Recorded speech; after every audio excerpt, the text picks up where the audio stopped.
அஸ்ஸலாமு அலைக்கும். இன்றைக்கி நம்ம ஐநட் சேனலில் வெஜிடபிள் ரைத்தா எப்படி செய்கிறதுன்னு பார்க்க போகிறோம்.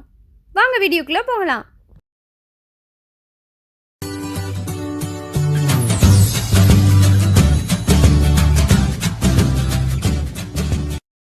இந்த ரைத்தா பண்ணுறதுக்கு 2 பெரிய வெள்ளை ஆனியன் பொடிசாக கட் பண்ணது, 2 வெள்ளரிக்காய் பொடிசாக கட் பண்ணது, 1 கேரட் எடுத்து துருவி வச்சுருக்கேன், பாதி மாங்காய் பொடிசாக கட் பண்ணது, 1 தக்காளியில் விதையெல்லாம் எடுத்துட்டு பொடிசாக கட் பண்ணி வச்சுருக்கேன், கொஞ்சமாக கொத்தமல்லி இலை, தேவைக்கேற்ப தயிர்.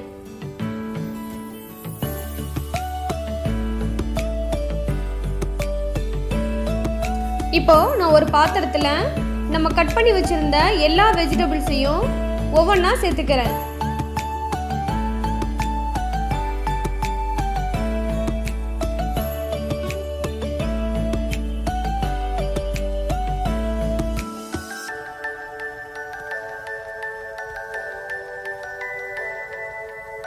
நம்ம கட் பண்ணி வச்சுருந்த எல்லா வெஜிடபிள்ஸையும் ஒன்றா சேர்த்ததுக்கு அப்புறமா இது கூட ரைத்தாவுக்கு தேவையான அளவுக்கு சால்ட்டு சேர்த்து நல்லா கலந்து விட்டுக்கிறணும்.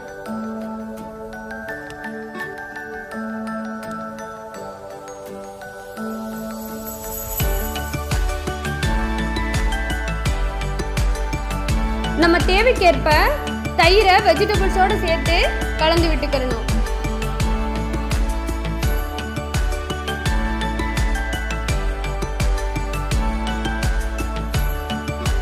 நம்மளுக்கு சுவையான வெஜிடபிள் ரைத்தா ரெடி ஆயிடுச்சு. இதை பிரியாணி நெய் சோறோட சேர்த்து சாப்பிட ரொம்ப நல்லா இருக்கும். நீங்களும் இதே மாதிரி உங்கள் வீட்டில் ட்ரை பண்ணி பாருங்கள். தேங்க்யூ ஃபார் வாட்சிங்.